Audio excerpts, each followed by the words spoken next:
নমস্কার বন্ধুরা, অনুজ কিচেন চ্যানেলে সবাইকে স্বাগতম। আজ চলে এসেছি টিফিন ও জলখাবারের রেসিপি নিয়ে। চিড়ের পোলাও।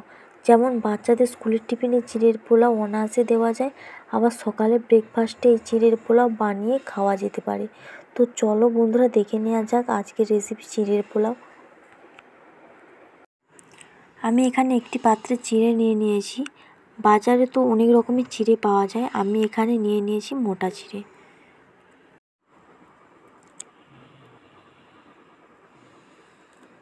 চিড়েগুলোকে জল দিয়ে ভালোভাবে ধুয়ে নেব, চিড়েতে থাকা ময়লাগুলো যাতে বেরিয়ে আসে। এখানে চিড়েটা ভালোভাবে ধুয়ে নিয়েছি।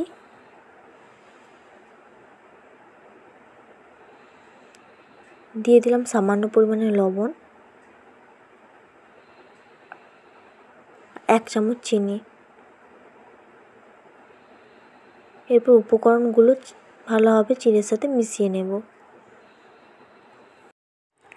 উপকরণগুলো মেশানো হয়ে গেছে, এরপর চিড়েটাকে সাইডে রেখে দেব। এখানে নিয়ে নিয়েছি গাজর কুচি, কাঁচা লঙ্কা কুচি, আলু কুচি আর চিনাবাদাম আর কাজু বাদাম। কড়াতে তেল গরম করতে দিয়েছিলাম, তেল গরম হয়ে গেছে। এরপর দিয়ে দিলাম কাজু বাদাম আর চিনাবাদাম, এগুলো ভেজে নেব। বাদামগুলো ভাজা হয়ে গেছে, এরপর একটি প্লেটে তুলে নেব। গ্যাসটিকে মিডিয়াম হাইটে রেখেছি। তেল গরম হয়ে গেছে, তেলে দিয়ে দিলাম একটি তেজপাতা আর কেটে রাখা আলুর কুচি। দিয়ে দিলাম সামান্য পরিমাণে লবণ। এরপর আলুগুলোকে ভালোভাবে ভেজে নেব।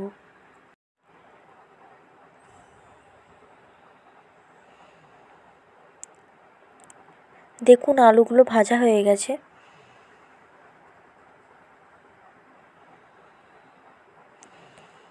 এরপর দিয়ে দিলাম গাজর কুচি আর কাঁচা লঙ্কা কুচি। দিয়ে সবজিগুলোকে আবার ভেজে নেব।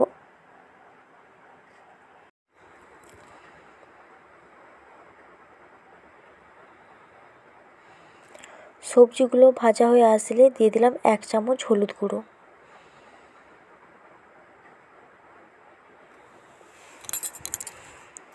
দিয়ে দিলাম সামান্য পরিমাণে লঙ্কা গুঁড়ো।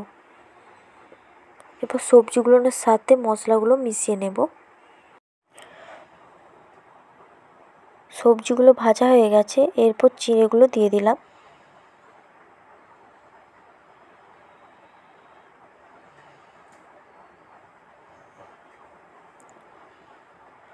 সবজিগুলোর সাথে ভালোভাবে মিশিয়ে নেব।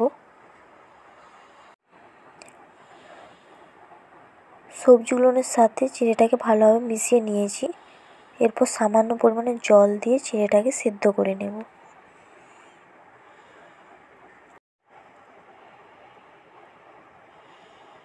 চিড়েগুলো সেদ্ধ হয়ে গেছে।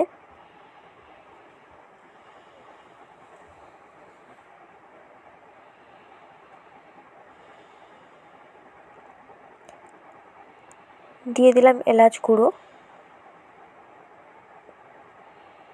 দিলাম ভেজে রাখা কাজু বাদাম আর চিনাবাদাম।